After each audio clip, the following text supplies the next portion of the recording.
चल यार एक नई शुरुआत करते हैं। जो उम्मीद ज़माने से की थी वो आज खुद से करते हैं। जो उम्मीद ज़माने से की थी वो आज खुद से करते हैं। कैसे हैं मेरे प्यारे बच्चों? ईश्वर की कृपा से आप सभी अच्छे होंगे। और आज हम पढ़ने वाले हैं बहुपद के अंतर्गत अगला भाग, जिसके अंतर्गत आज हम एनसीईआरटी से संबंधित सारे क्वेश्चनों को करेंगे। ठीक है, जिसमें पहला क्वेश्चन दिया गया है, निम्न व्यंजकों में कौन कौन से बहुपद हैं। ठीक है, निम्न व्यंजकों में कौन कौन से एक चर में, ठीक है, एक चर में बहुपद हैं। कारण स्पष्ट कीजिए। कारण स्पष्ट कीजिए।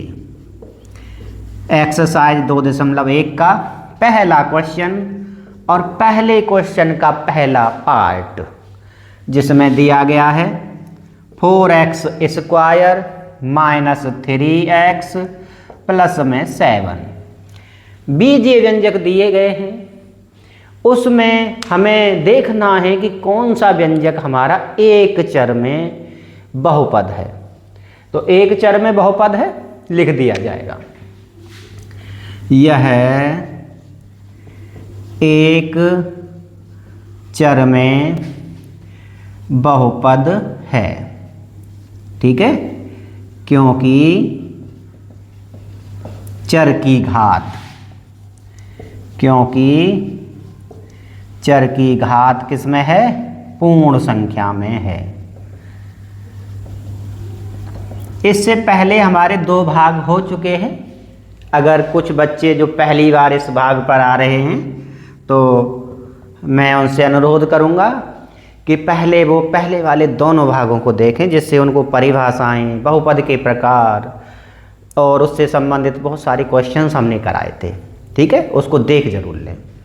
अगला क्वेश्चन है बाई स्क्वायर प्लस में √2। एक ही चर है, एक ही चर है और चर की घात पूर्ण संख्या में है, तो क्या होगा? बहुपद होगा। ठीक है, यह एक चर में बहुपद है। कारण स्पष्ट कीजिए। क्योंकि चर की घात क्या है? क्योंकि एक ही चर है और चर की घात किसमें है? पूर्ण संख्या में है। पूर्ण संख्या में है। ठीक है, समझ आ गया। अगला भाग देखते हैं, जो कि है तीसरा भाग, और दिया गया है 3√t प्लस √2t। ठीक है, थोड़ा सा बदल के भी दे सकता है, 3√3t प्लस 2√t। ठीक है, तो यहाँ यह बहुपद नहीं है। बीजीय व्यंजक तो है, चर भी एक ही है, लेकिन बहुपद नहीं है, क्योंकि बहुपद की घात, चर की घात पूर्ण संख्या में होनी चाहिए, जो कि यहाँ पर पूर्ण संख्या में नहीं दी हुई है। यहाँ यह बहुपद नहीं है, क्योंकि चर की घात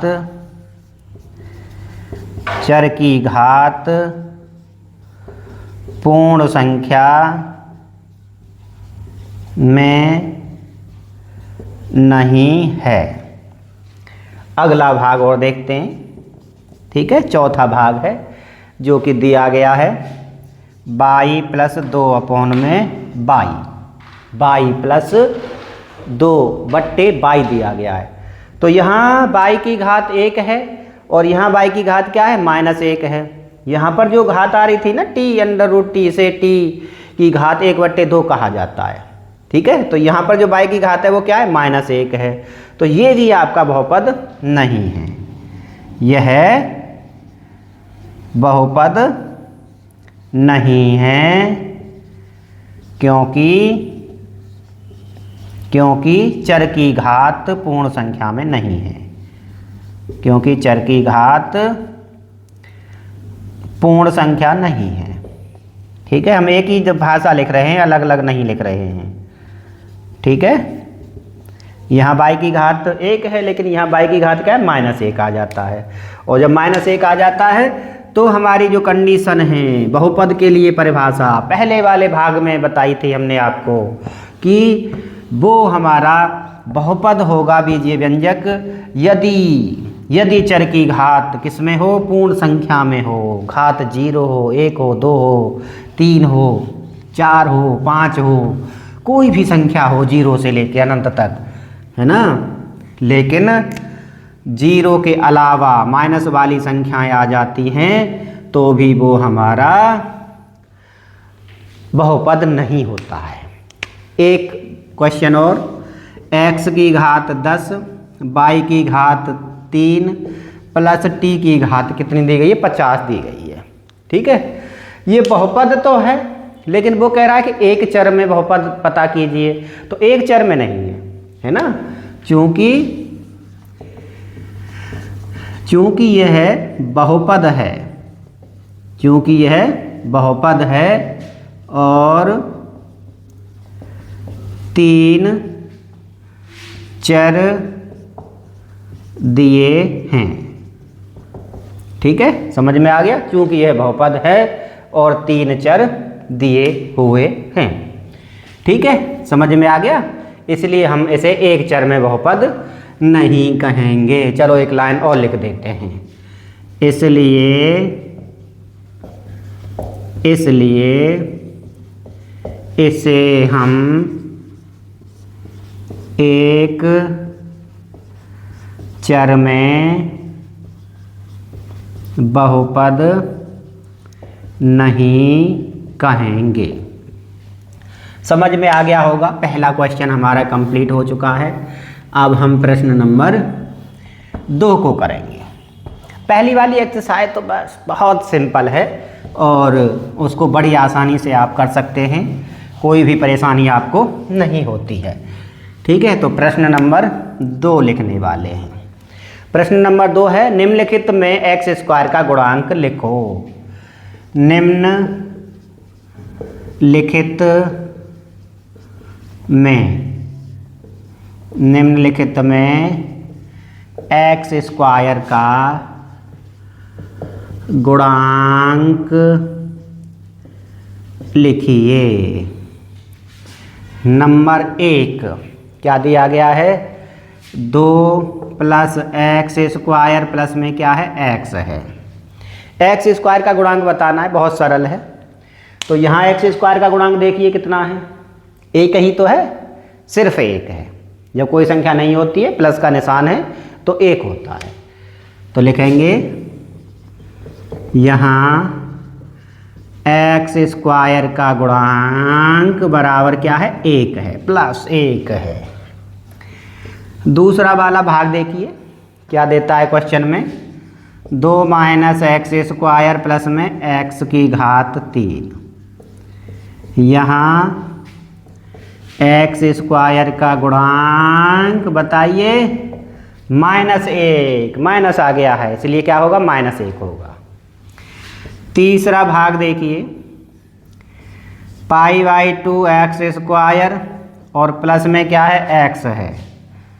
यहाँ x² का जो गुणांक है वो कितना दिया गया है, π/2 दिया गया है।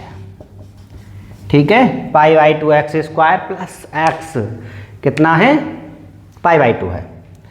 √2x - 1। अब यहाँ x² आपको दिखाई दे रहा है, कहीं भी नहीं है। जब कहीं भी नहीं है तो गुणांक क्या माना जाएगा, 0। ठीक है, देखो एक तरीके से ऐसे लिख सकते हैं, 0x² प्लस √2x - 1। तो लिख दिया जाएगा यहाँ x² का गुणांक बराबर क्या दिया गया, 0 दिया गया। ठीक है, ये वाला 0 तो 0 ही रहता है ना, तो इस प्रकार से इसका गुणांक जो पद नहीं होता है उसका गुणांक कितना माना जाता है, 0 माना जाता है। अगला क्वेश्चन, 35 घात का द्विपद और 100 घात का एक पद, बहुपद लिखिए। ठीक है, प्रश्न नंबर कौन सा होगा? 3 होगा। बहुत ही सरल प्रश्न है, बहुत जल्दी जल्दी हो जाते हैं। धीरे धीरे जैसे ही एक्सरसाइज आगे की तरफ बढ़ेंगी तो धीरे धीरे हमारे जो कॉन्सेप्ट हैं वो भी बढ़ते रहेंगे। प्रश्न है 35 घात का एक पदीय बहुपद एवं 100, ठीक है, 100 घात का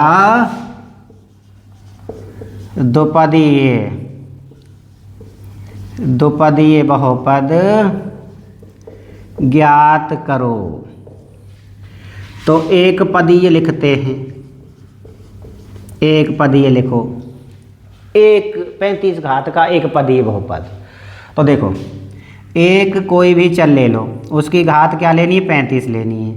अब उसके नीचे ये तो पता है, गुणा में कोई भी संख्या अचर में लिख दो, भाग में लिख दो, ठीक है, तो भी वो क्या कहलाएगा? आपका एक पदी कहलाएगा। ठीक है, माइनस लगा दो, प्लस लगा दो, तो भी क्या कहलाएगा? वो एक पदी कहलाएगा। तो 2t की घात 35। अब क्या कहता है? द्विपदीय। अब द्विपदीय है तो द्विपदीय के लिए घात कितनी है? 100 है। तो चलो एक हमने ले लिया 100, x की घात 100। अब दूसरा पद और लिखना है। अब दूसरा पद आप कुछ भी लिख दो, प्लस माइनस लगा दो, प्लस लगा दो या माइनस लगा दो, कुछ भी लिख दो, अचर पद लिख दो, x की घात 99 लिख दो, लेकिन x की घात 100 आप नहीं लिख सकते। 100 लिख देंगे तो फिर वो जुड़ करके एक ही पद बन जाएगा, लेकिन पद कितने लिखने हैं आपको? 2 पद लिखने हैं। तो इसमें प्लस या माइनस लगा के इसकी घात से अलग कोई भी चीज़ लिख दो, अचर पद लिख दो, कोई दिक्कत नहीं होगी, आपका सही माना जाएगा। ठीक है, इस चीज़ पर आपको विशेष ध्यान देना है। अगला प्रश्न नंबर क्या है? 4 है। समझ आ रहा होगा, कोई रटने वाली बात गणित में नहीं होती है। जो आंसर ये आ रहा है वो आपका इससे अलग भी आ सकता है इस केस में। ठीक है, मैंने 2t की घात 35 लिखा था, आप 10y की घात 35 लिख दीजिए, बस चर की घात 35 रहेगी, उसमें गुणांक में कुछ भी लिख सकते हो। निम्न बहुपद की घात ज्ञात कीजिए। निम्न बहुपद की घात ज्ञात कीजिए। नंबर 1 क्वेश्चन दिया गया है 5x की घात 3, ठीक है, प्लस 4x स्क्वायर प्लस में 2x। ठीक है, अब आगे लिखेंगे बहुपद की घात। अब जो चर की घात होती है अधिकतम, उसको ही लिखा जाता है। तो यहाँ चर की अधिकतम घात कितनी दी गई है बताओ? 3 दी गई है। तो बहुपद की घात भी कितनी हो जाएगी? 3 ही हो जाएगी। ठीक है, 4 minus by square, 4 minus by square. अब इसमें भी लिखिए, क्या लिखिए? बहुपद की घात। अब बताइए बहुपद की घात, जो चर की अधिकतम घात है 2 है तो 2 ही लिख देते हैं। अगला प्रश्न देखिए, कौन सा है? तीसरा है। तीसरा दिया गया है 5t माइनस √7। ठीक है, बाकी की टर्मों से मतलब नहीं होता है, चर की घात देखनी है केवल, है ना। तो यहाँ चर की घात कितनी दी हुई है? 1 दी गई है। तो यहाँ से लिख दिया जाएगा बहुपद की जो घात है वो कितनी आ जाएगी? 1 आ जाएगी। तीसरा हो गया। इसी का एक चौथा भाग है और चौथे भाग में दिया गया है 3, सिर्फ 3। ये बहुपद है, अचर बहुपद है। इससे पहले वाले वीडियो में हमने बहुत सारी चीज़ें बताई थी, और अगर आपने पहले वाले वीडियो देख लिए हैं तो इस एक्सरसाइज को आप चुटकियों में कर देंगे। अचर बहुपद आ गया। अचर बहुपद में क्या होता है? x की घात 0 रहती है। ठीक है, तो इसलिए इसमें बहुपद की जो घात है वो कितनी आ जाएगी बताइए? 0 आ जाएगी। ठीक है, और अगर 0 होता तो उस केस में हम बहुपद की घात को परिभाषित नहीं कर सकते हैं। ठीक है, ये था हमारा प्रश्न चौथा। अब प्रश्न एक और है और उसके अंतर्गत कई सारे बहुपद आपको दिए गए हैं और आपको उसमें से छांटना है कि कौन सा बहुपद हमारा रैखिक बहुपद है, कौन सा हमारा द्विघात बहुपद है और कौन सा हमारा त्रिघात बहुपद है। ठीक है, और यही इस एक्सरसाइज का क्वेश्चन भी लास्ट ही है। ठीक है, प्रश्न नंबर कौन सा है? 5। निम्नलिखित बहुपदों से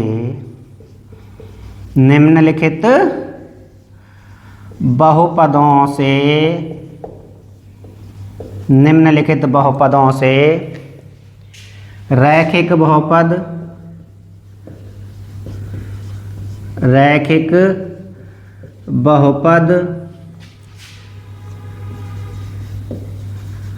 द्विघात बहुपद और तीसरा क्या होता है? त्रिघात बहुपद छांटिए या लिखिए। ठीक है, देखते हैं पहले वाले भाग में क्या दिया गया है। जादू का पिटारा खुलेगा तो देखते हैं क्या निकलता है। तो पहले भाग में दिया गया है x² + x, घात 2 आ गई है। कितनी आ गई है? घात 2 आ गई है। अब 2 घात आ जाएगी तो फिर भैया जैसा नाम में लिखा हुआ है द्विघात बहुपद हो जाएगा। द्विघात 2 घात है जिस बहुपद में चर की 2 घात जिस बहुपद में होती है उसे हम कहते हैं द्विघात बहुपद। तीसरा दिया गया है, तीसरा कहाँ? दूसरा ही है। x - x³ 3 आ गई तो बस लिख दीजिए। क्या लिख देंगे? त्रिघात बहुपद लिख दिया जाएगा। ऐसे ही क्या है?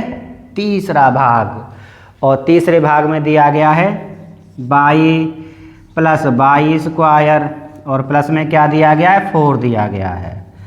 और ये दिया गया है आपका द्विघात बहुपद। क्या दिया गया है? द्विघात बहुपद। इसके बाद देखते हैं चौथा क्या दिया गया है। चौथा दिया गया 3t और 3t में है आपका रैखिक बहुपद। क्या दिया गया है? रैखिक बहुपद दिया गया है। और इसके बाद इसका एक और भाग दिया गया t²। t² है, 2 घात आ गई। कितने सिंपल है ना? बहुत सिंपल है। तो लिख दिया जाएगा द्विघात बहुपद। ठीक है, बस हमें चर की घात देखनी है, बाकी कुछ नहीं करना होता। और इसके बाद एक और दिया गया छठवां और 7x³ है। तो इसे हम क्या लिख देंगे बताइए? त्रिघात बहुपद। क्या लिख देंगे? त्रिघात बहुपद। ठीक है, ये था आपकी एक्सरसाइज 2.1 NCERT की। और इससे पहले वाले कई बुकों से मैंने क्वेश्चंस लिए थे और आपके सारे कॉन्सेप्ट को मैंने क्लियर करने की कोशिश करी है। आज के लिए इतना ही। धन्यवाद बच्चों।